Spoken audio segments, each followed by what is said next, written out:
Assalamualaikum warahmatullahi wabarakatuh. Salam sejahtera bagi kita semua. Perkenalkan, saya Jamaluddin SEMM, dosen program studi manajemen Fakultas Ekonomi Bisnis Universitas Pamulang. Saya mengampu mata kuliah manajemen keuangan lanjutan yang merupakan mata kuliah pokok, terutama yang mengambil konsentrasi manajemen keuangan dengan bobot mata kuliah 3 SKS, pertemuan sebanyak 21 kali tatap muka. Capaian pembelajaran dari mata kuliah manajemen keuangan lanjutan adalah: pertama, mahasiswa mampu memahami materi manajemen keuangan lanjutan secara mendalam. Yang kedua, mahasiswa mampu mengimplementasikan baik teori maupun analisa mengenai manajemen keuangan lanjutan. Yang ketiga adalah mahasiswa mampu mengupdate informasi perusahaan dari manajemen keuangan lanjutan. Dan yang keempat adalah mahasiswa mampu menganalisa laporan keuangan perusahaan secara terperinci. Materi bahasan yang pertama ada 11 pertemuan dari poin 1 sampai dengan 11. Yang pertama adalah ruang lingkup manajemen keuangan. Materi kedua adalah pembiayaan jangka pendek. Materi ketiga, pembiayaan jangka menengah. Materi keempat, pembiayaan jangka panjang, obligasi. Yang kelima, pembiayaan jangka panjang, saham preferen dan saham biasa. Yang keenam, pengelolaan piutang. 7, struktur modal. 8, struktur modal 2. 9, anggaran modal optimal. 10, manajemen risiko investasi. Dan 11 adalah manajemen risiko investasi, analisa sensitivitas. Dan dilanjutkan pekan ujian tengah semester. Materi bahasan kedua adalah materi pertemuan 12 sampai pertemuan ke-21. Materi pertemuan 12 adalah keputusan investasi. 13 adalah option. Yang ke-14 penganggaran kas. 15 biaya modal. 16 biaya modal 2. 17 pasar modal. 18 pengantar manajemen keuangan internasional. 19 analisa aliran dana. 20 analisa financial leverage. 21 kebijakan dividen. Dan pada akhirnya mahasiswa akan melaksanakan ujian akhir semester.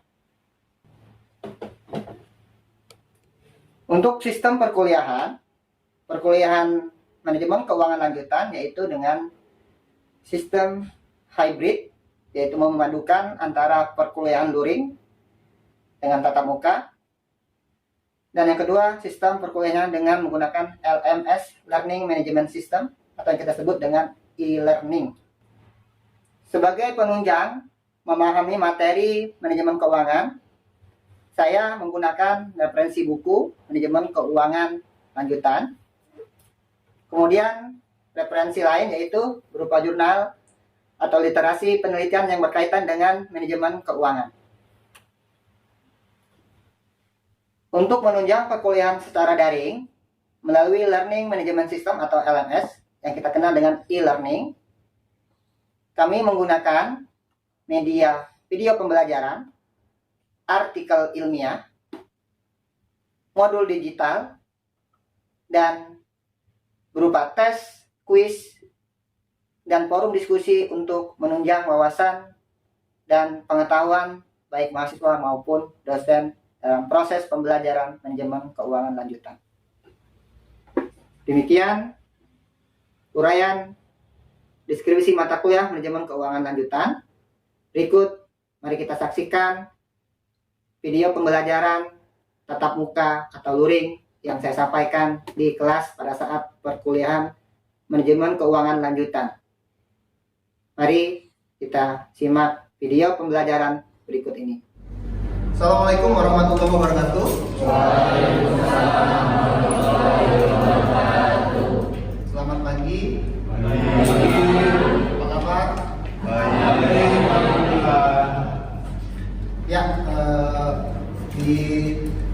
pertama ini saya dapetin SNM mata kuliah manajemen keuangan 2 yang tentunya materi pokok, apalagi yang ambil konsentrasi manajemen keuangan 3 SKS berarti 21 ya. Dalam hal ini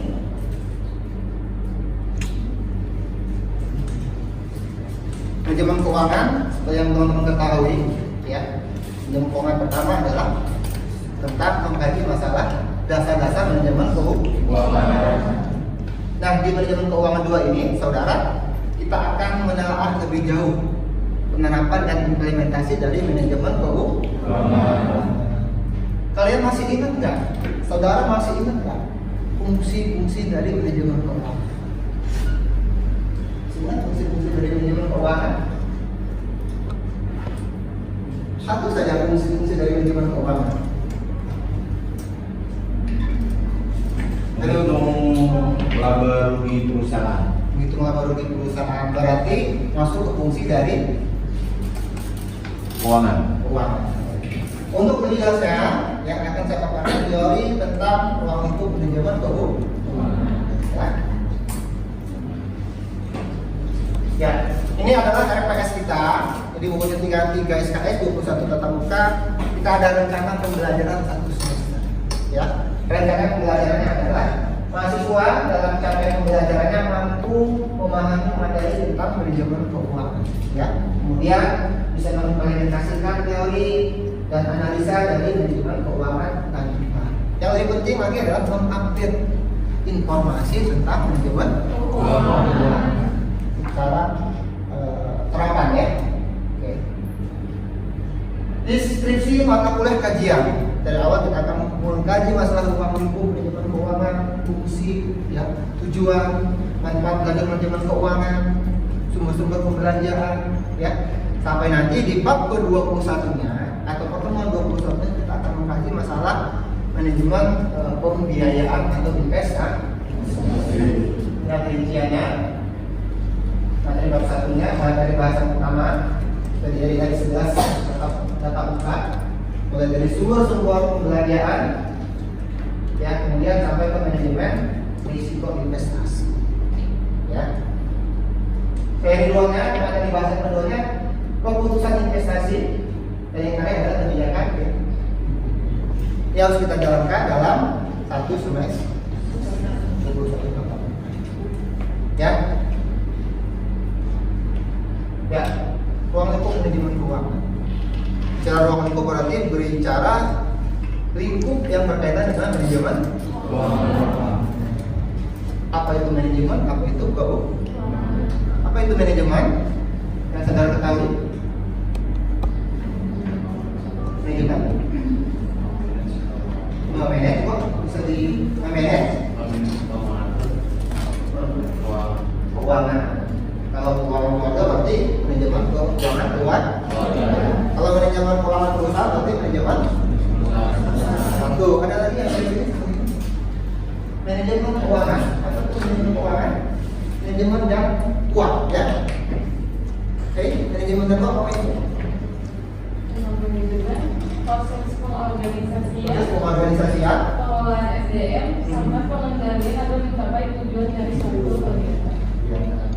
Berarti kegiatan manajemen keuangan itu kegiatan untuk mencari, ya, mengumpulkan dana, kemudian menyalurkan dana atau mengelola aset, dan yang terakhir adalah kebijakan.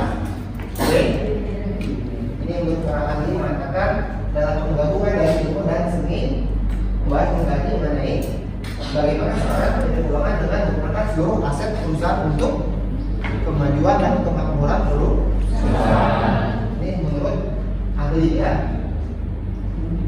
Tujuan manajemen keuangan untuk kata Anda tadi saya untuk mencari atau memaksimalkan keuntungan perusahaan. Dengan apa? Iya, dengan melakukan perencanaan keuangan secara dari apa?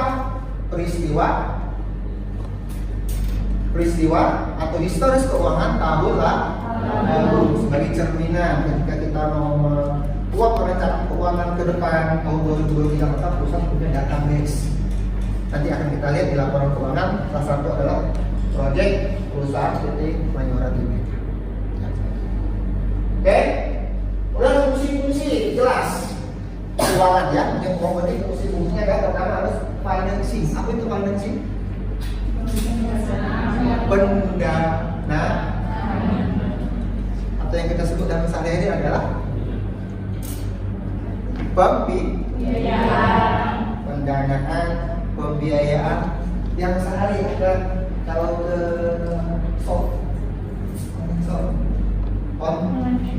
e-commerce, pembiayaan, pendanaan, pembelanjaan terkaitan satu. Apa yang dibelanjakan? Tentunya adalah berupa aset. Kamu beli apa yang kamu beli dengan belanja itu? Untuk beli aset. Nah, ini kan asetnya ya. Skema dulu sebelum kita masuk aset. Skemanya adalah ada 3 sub ya, hierarki atau skema yang menerangkan hubungan antara manajemen keuangan ya, kemudian pasar modal dan operasi perusahaan. Kita lihat dari sini. Yang teman-teman ketahui pasar modal itu siapa sih?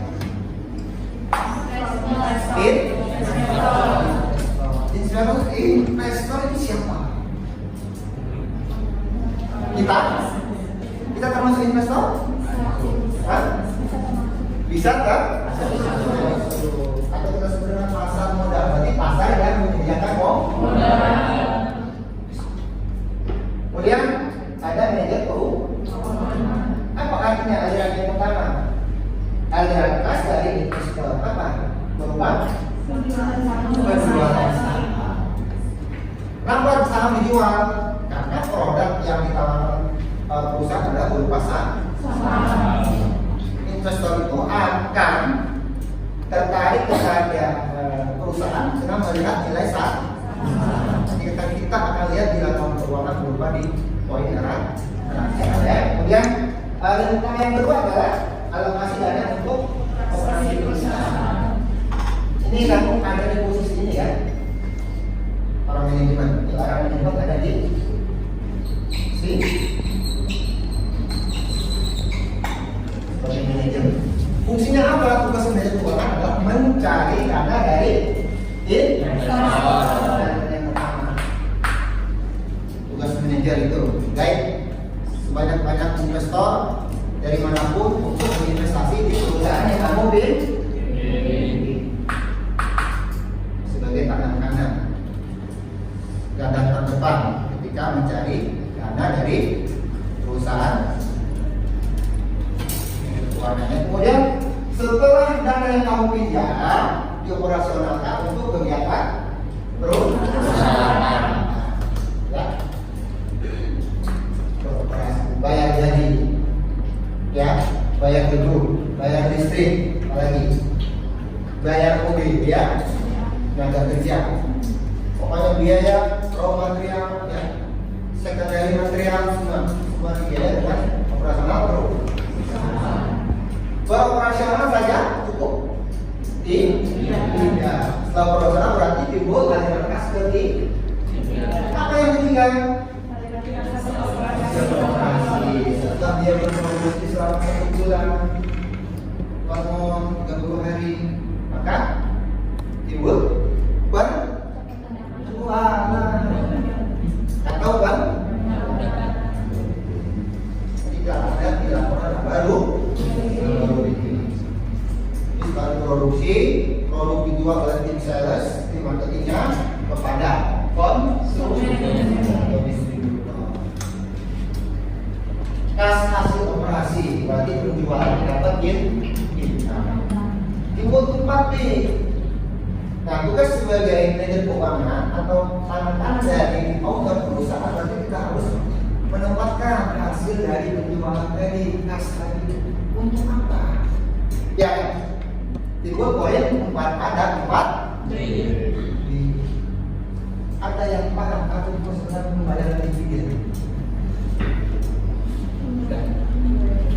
Pembayaran dividen banyak. Ya, mana? Pembayaran dividen itu diterima oleh investor dari apa yang telah menjanjikan untuk operasional perusahaan tersebut. Jadi dividen itu timbul ketika ada rapat umum pemegang saham antara investor dengan pemilik bahwa ini loh hasil keuntungan yang dimiliki oleh dari kegiatan penjualan. Kata owner ada keuntungan 500 juta, kira-kira dibagi apa gimana? Sebagai rapat umum pemegang saham dibagi kata investornya, ya kan? Ya kan? Tahu dibagi kepada investor yang menanamkan saham tadi, yang mengeluarkan dana tadi, yang kata saudara tadi, nanti juga dividen. Kalau di perusahaan namanya dividen, kalau di koperasi namanya, ada yang tahu? Kalau di koperasi sama sisa hasil, dia ada keuntungan juga namanya sisa hasil. SHU. Berarti Pak bisa Pak? SHU. Sisa hasil usaha. yang kalau teman-teman di koperasi dibagikan. Berapa persentasenya ada rumusnya. Makanya kalian dimotivasi, ayo investor, ayo konsumen, belajar terus ya kan? Nanti ada bonus SHU. Saya sering ada dengan berbagai buat bisa hasil keuntungan yang dimulai ketika kita melakukan investasi. Ya, itu hak ya, hak investor untuk mendapatkan dividen. Kemudian kalau nggak timbul dividen, timbul apa? Laba di tahan. Apa laba di tahan? Nah, lalu mekanisme tadi yang UPS. Ternyata kata investornya, Pak pemilik, Pak komisaris, nggak usah dibagi, kita jadikan modal lagi. Lah namanya laba di laba yang tak bisa kemana-mana, kembali lagi ke posisi sebagai modal. Jadi tidak dibagi. Kalau dibagi timbul dividen. Kalau tidak dibagi timbul laba di. Dengan skematis sederhana kita memahami aliran pendapatan. Bisa diterima? Ya. Oke. Nah, saya masuk ke sini. Ya.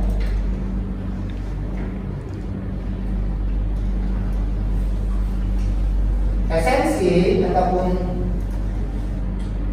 produk kita sebagai pengguna atau orang yang menggunakan, kita harus menempatkan tugas kita sebagai manajer keuangan adalah mampu membuat keputusan investasi, mampu membuat keputusan pengelolaan aset, mampu mendanai perusahaan dan mampu melakukan kebijakan ya, dijelaskan tadi.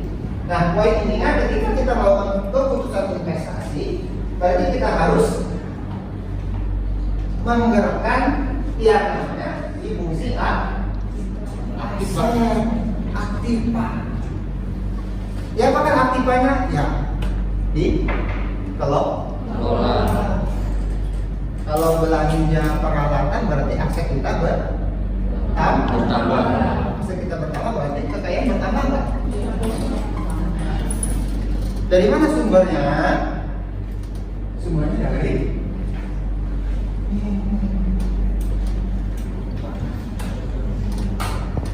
prinsip akuntansi sama ya. Ketika kamu menggunakan biaya dan hutang, nanti kamu belanja di sini kan? Beli peralatan berarti aset bertambah, hutang, aset bertambah, artinya hutang berkurang. Amin. Kemudian hutang berkurang ini modalnya berkurang. Kan pakai modal.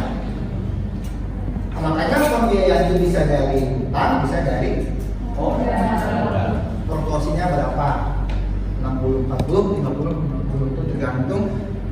caranya kombinasi ya. Oke, nah kita lihat bagaimana fungsi manajemen keuangan seorang manajemen untuk menjalankan fungsi-fungsi ini ya. Nah fungsi-fungsi ini kita bisa lihat di fungsi aktifan lancar ya. Lancar kita mau lihat bagaimana fungsinya, kita bisa lihat di program Excel ini ya.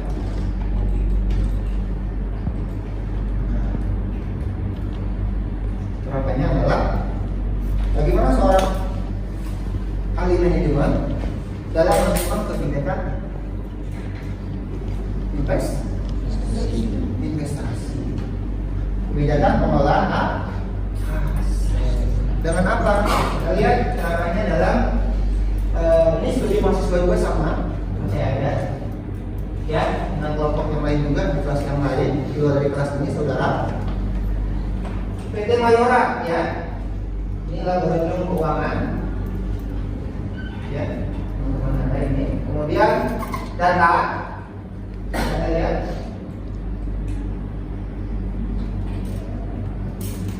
balance sheet atau darah ini sudah terformula, tersistematis ya. Ada rasio 1, RK1, RK2 sampai dengan RK3 dan hasil dan interpretasi. Interpretasi itu adalah hasil akhir menyimpulkan daripada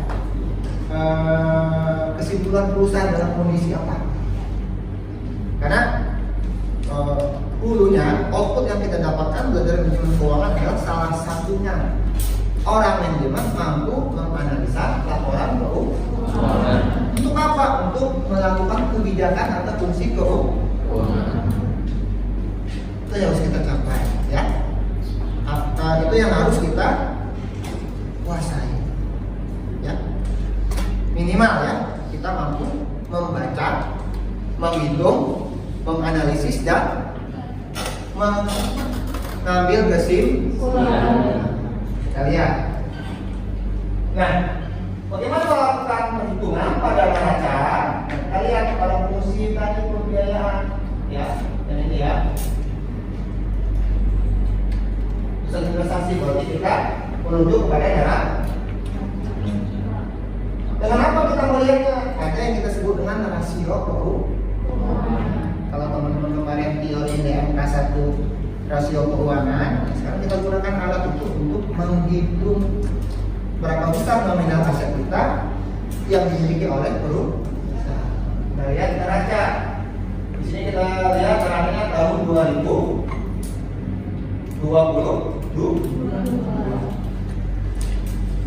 Ya. Berapa nominalnya? Ada di laptop Anda? Coba. Terus berikut. Ya, sudah dibuka?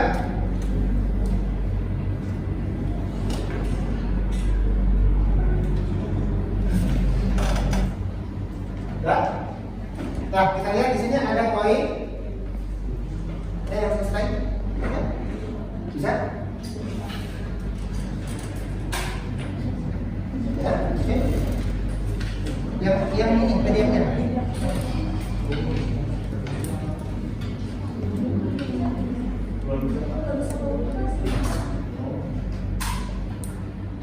Yang di download sudah bisa? Coba bisa dibuka. Sudah buka? Oke. Ya, kita lihat di sini ada aset kan? Dan berapa poinnya? Kas dan setara. Berapa poin ini? Dalam satu poin apa ini? Angka disajikan dalam rupiah. Ya, dalam rupiah berarti bulan penuh ya. 3 berapa ini? 3 triliun 262 miliar 74 poin 500. Kita lihat di sini poinnya dari Excel.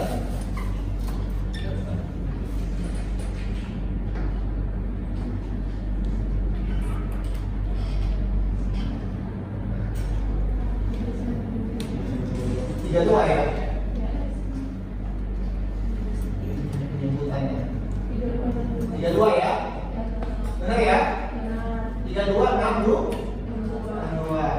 Dari mana angka ini? Dari laporan keuangan. Kas disebut dari laporan keuangan. 3262 mau 7 loh. Nah, kemudian apalagi poin aset lancarnya piutang usaha. Mana piutang usahanya? Ini kan piutang usahanya berapa? 75 miliar. Ya.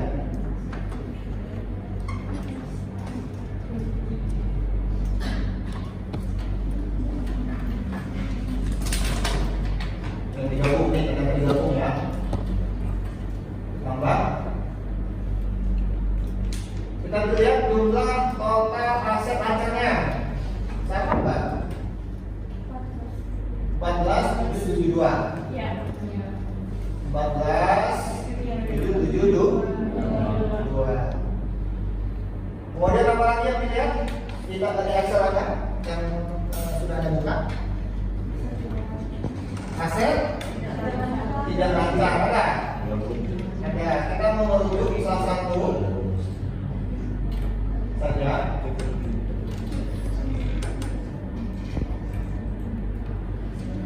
Nah, ada itu. Nah, ini yang kita masuk dengan fungsi investasi ya, kebijakan investasi. Apa kebijakan investasinya adalah salah satunya adalah menghitung ya, menilai aset. Dengan apa salah satunya? Dengan rasio likuid. Itu dengan menggunakan barometer yang disebut dengan current membandingkan antara aktiva lancar dengan hutang. Tadi aktiva lancar sudah ketemu belum? Sudah dihitung ya. Dari mana sumbernya? Laporan keuangan. Oke. Hutang lancar sudah? Hutang lancarnya kita lihat. Nah, ini hutang lancarnya ya.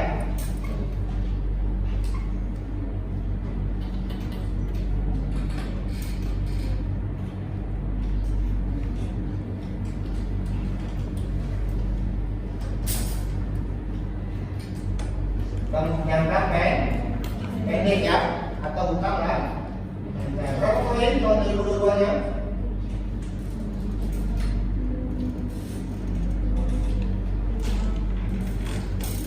Ya, 5636.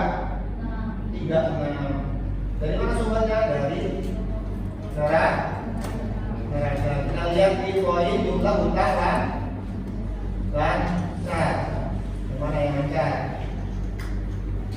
Ini ya, 5636. Ya, 5636 adalah jumlah hutang jangka pendek atau hutang lancar yang dimiliki oleh perusahaan. Masukkan ke Excel Anda 5636 ya. Jumlah hutang lancarnya, lalu kita masuk ke ini.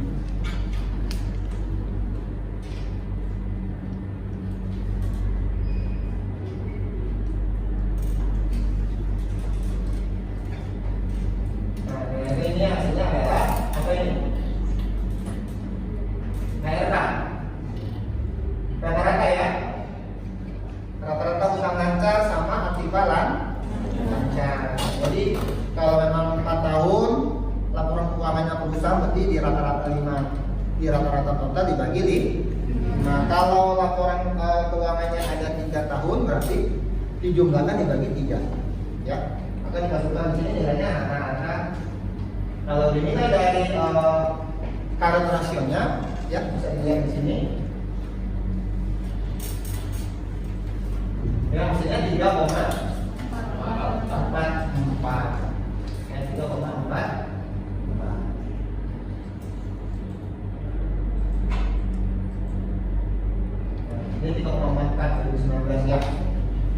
dan seterusnya selama 1, 2, 3, 4 tahun ya. 4 tahun 3,022. Kita lihat di sini. Nah, Anda sebagai manajer keuangan bisa memberikan kesimpulan setelah dari hasil analisa perhitungan tadi. Ya, berapa hasilnya? 3,44, berarti itu di atas 1,5 atau 150%. Jadi lebih tinggi penilaian dari liquidnya. Sehingga apa disimpulkan? Perusahaan PT Mayora Tbk dalam kondisi baik dari sisi pengelolaan investasi aset. Nah, itulah implementasi ruang lingkup fungsi dari keputusan investasi. Tujuan kita belajar ini adalah mahasiswa mampu mendalami, menganalisa dari laporan keuangan yang perusahaan miliki, dihitung, dianalisa, dan diberikan kesimpulan. Itu tujuan dari pembelajaran. Salah satu contohnya, ya. Oke, di lain kesempatan kita akan kembangkan lagi, ya, teori-teori yang ada, dan kita akan berkolaborasi ya dengan perusahaan, termasuk histori keuangan ya yang ada di